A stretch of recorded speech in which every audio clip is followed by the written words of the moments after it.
Shalom, damai di hati. Puji Tuhan, kita bertemu lagi pada kesempatan ini. Seperti biasa, kita akan membaca dan merenungkan firman Tuhan. Mari kita berdoa. Bapa, di dalam nama Tuhan Yesus kami mengucap syukur Kau sediakan hari yang baru buat kami untuk menikmati firman Tuhan di saat ini.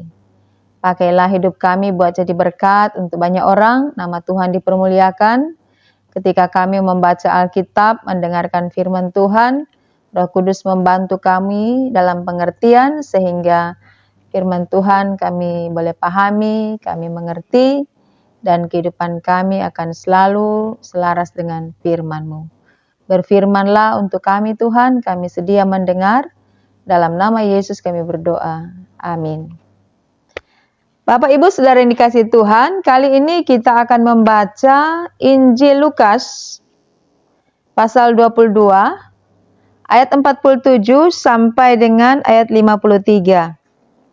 Injil Lukas pasal 22 ayat 47 sampai ayat 53. Judul adalah Yesus ditangkap. Waktu Yesus masih berbicara, datanglah serombongan orang sedang muridnya yang bernama Yudas, seorang dari ke-12 murid itu berjalan di depan mereka. Yudas mendekati Yesus untuk menciumnya. Maka kata Yesus kepadanya, "Hai Yudas, engkau menyerahkan anak manusia dengan ciuman?" Ketika mereka yang bersama-sama dengan Yesus melihat apa yang akan terjadi, berkatalah mereka, "Tuhan, mestikah kami menyerang mereka dengan pedang?" Dan seorang dari mereka menyerang hamba imam besar sehingga putus telinga kanannya. Tetapi Yesus berkata, "Sudahlah itu." Lalu ia menjamah telinga orang itu dan menyembuhkannya. Maka Yesus berkata kepada imam-imam kepala dan kepala pengawal bait Allah serta tua-tua yang akan datang untuk menangkap dia, katanya, "Sangkamu aku ini penyamun, maka kamu datang lengkap dengan pedang dan pentung? Padahal tiap-tiap hari aku ada di tengah-tengah kamu di dalam bait Allah, dan kamu tidak menangkap aku. Tetapi inilah saat kamu, dan inilah kuasa kegelapan itu." Demikianlah kita telah membaca Alkitab. Saudara-saudaraku yang dikasihi Tuhan, tak terasa kita telah berada di minggu sengsara yang kelima dalam menghayati penderitaan Tuhan Yesus untuk penebusan dosa manusia. Dan tema untuk minggu ini adalah "Sangkamu aku ini penyamun." Kisah ini terjadi ketika Tuhan Yesus berada di Taman Getsemani. Kita tahu di Taman Getsemani itu Tuhan Yesus bergumul sebab tidak lama lagi ia akan ditangkap dan diserahkan untuk disalibkan. Maka di Taman Getsemani itu dia berdoa dan dikatakan dalam ayat 44 dalam Lukas 22, Tuhan Yesus berdoa dengan sangat ketakutan dan makin bersungguh-sungguh dan peluhnya menjadi seperti titik-titik darah yang bertetesan ke tanah. Ia bergumul secara batinia, bergumul dan ada murid-muridnya yang bersama tetapi mereka mengikuti dia, tetapi Tuhan Yesus agak sedikit jauh daripada muridnya. Dan firman Tuhan di ayat 47 berkata, waktu Yesus masih berbicara, artinya Yesus masih berbicara dengan para murid setelah dia selesai berdoa, maka datanglah banyak orang, serombongan orang, dengan Yudas ada di depan. Yudas Iskariot atau Yehuda Iskariot, Yudas dari Keriot. Bila kita menyebut nama Yudas Iskariot, kita akan tahu bahwa Yudas ini adalah seorang yang mengkhianati Tuhan Yesus, dan ini amat sangat terkenal ketika kita berada di perenungan minggu-minggu sengsara. Yudas berada di depan karena ia akan memimpin rombongan itu untuk bertemu dengan Yesus. Dan Yudas mendekati Yesus untuk menciumnya. Yudas kan adalah salah satu murid Tuhan Yesus yang juga dekat karena ia juga adalah seorang pemegang kas memegang keuangan, seorang bendahara, tetapi dia menyangkal Tuhan Yesus dan dengan ciuman pengkhianatan, itu yang sering kita kenal. Ciuman Yudas. Bila orang mencium, itu berarti menunjukkan kasihnya. Ada hubungan yang dekat. Tetapi ciuman Yudas bukan ciuman karena kasih, tetapi ciuman pengkhianatan. Yudas mencium Yesus dan Yesus berkata, "Hai Yudas, engkau menyerahkan anak manusia dengan ciuman." Bapak Ibu Saudaraku yang kekasih, pengkhianatan terjadi di Taman Getsemani, di mana Tuhan Yesus selesai bergumul, maka kemudian terjadi pengkhianatan oleh muridnya. Ada cerita-cerita yang berkata bahwa kita perlu bersyukur karena Yudas mengkhianati Yesus dengan ciuman, maka penebusan dosa itu terjadi. Nah, dari bagian perenungan ini atau perenungan firman ini mau dikatakan bahwa pengkhianatan Yudas Iskariot tidak menyebabkan Yesus mati di kayu salib. Pengkhianatan Yudas Iskariot yang ditandai dengan ciumannya kepada Yesus hanyalah sebuah kisah sampingan saja, bukan menjadi sesuatu yang utama. Artinya, apa yang dilakukan oleh Yudas adalah juga pernah atau bisa menjadi bagian dari hidup kita, atau apa yang dilakukan oleh Yudas terhadap Yesus, karakter Yudas ini ada di dalam diri kita, yaitu tidak jujur soal keuangan dan mengkhianati Yesus. Jadi apa yang dilakukan oleh Yudas adalah tidak mengakibatkan Yesus dihukum mati. Tetapi karakter Yudas itu bisa ada dalam diri kita. Ciuman Yudas kepada Yesus ini hanya memudahkan rombongan ini untuk tahu mana Yesus itu. Atau Yudas hanya memudahkan para prajurit dan ia menunjukkan ini Yesus yang akan ditangkap. Dan karena itu setelah Tuhan Yesus dicium oleh Yudas, maka mereka tahu bahwa ini Yesus dan Yesus ditangkap. Yesus mati bukan karena dicium Yudas.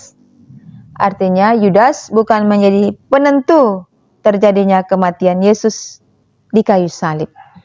Karena itu Yudas bukan pahlawan yang harus diagung-agungkan karena melalui dia ada penebusan dosa. Tidaklah demikian.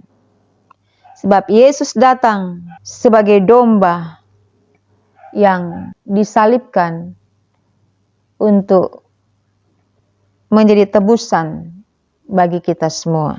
Dalam Matius 26 ayat 15, kita juga bisa tahu bahwa Yudas tidak menginginkan kematian Yesus.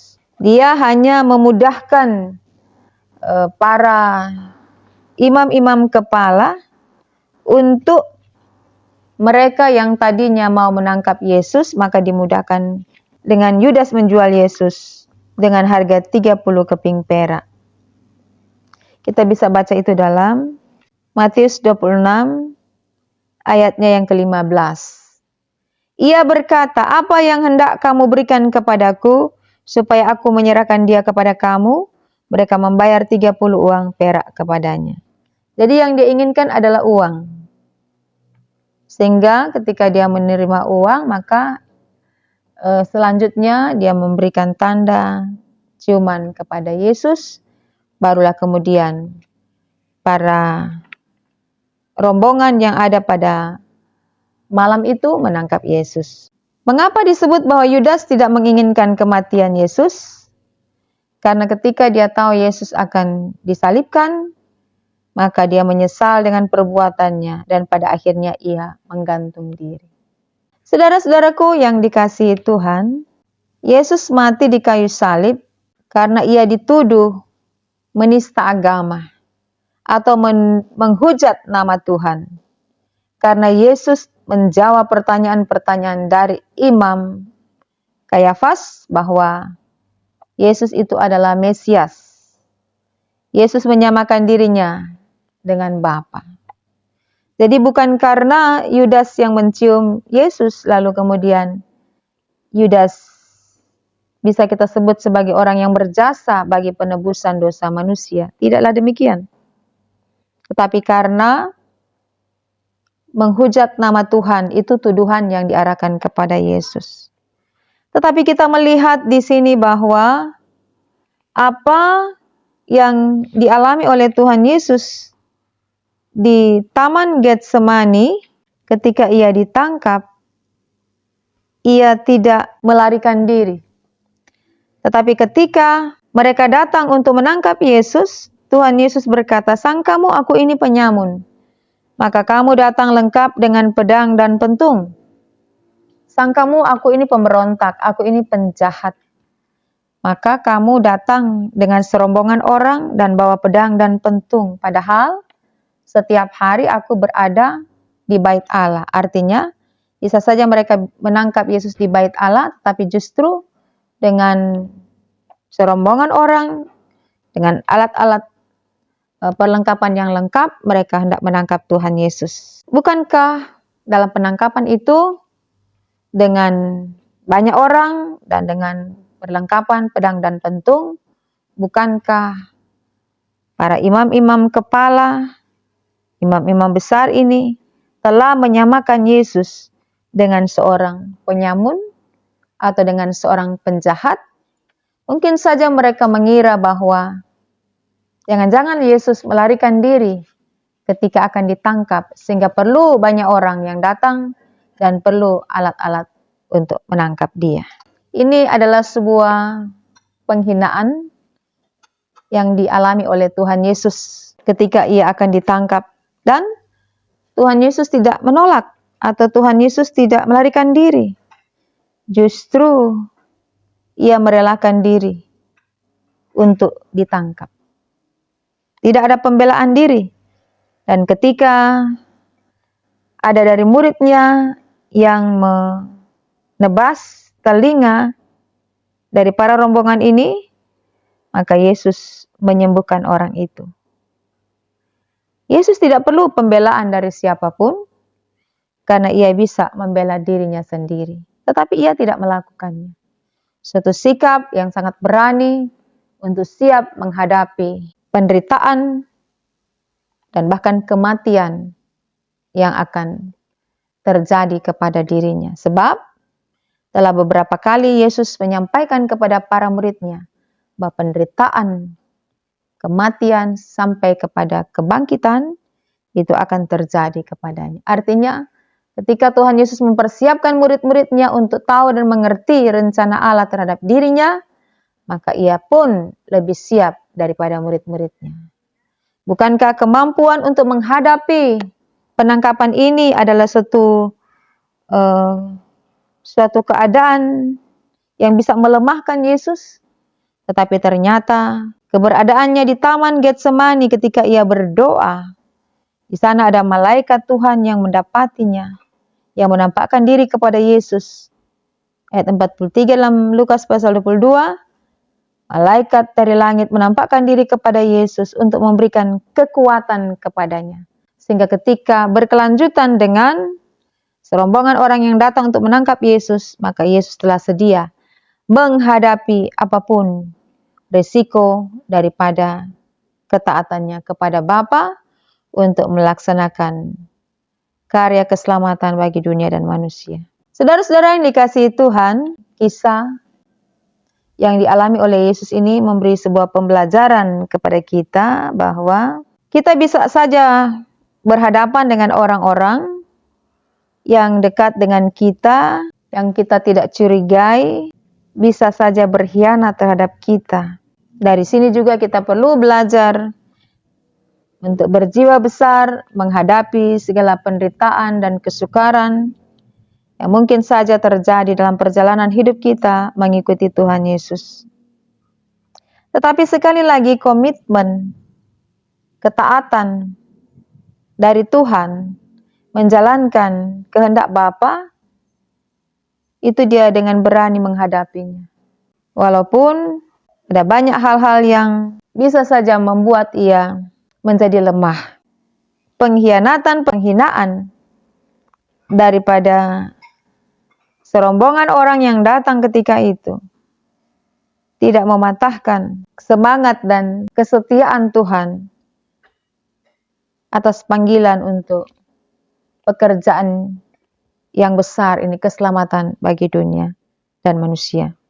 Tetapi justru di saat-saat yang sangat berat ini, Tuhan Yesus masih melakukan mujizat bagi orang yang hendak menangkapnya.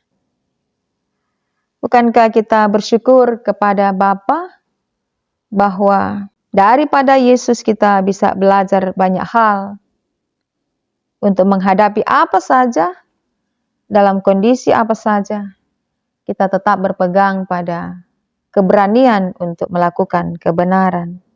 Justru ketaatan, kesetiaan kita kepada Tuhan tidak diuji pada hal-hal yang mudah, tetapi justru pada hal-hal yang berat, pada hal-hal yang menyakitkan, bahkan dengan orang-orang terdekat dalam hidup kita.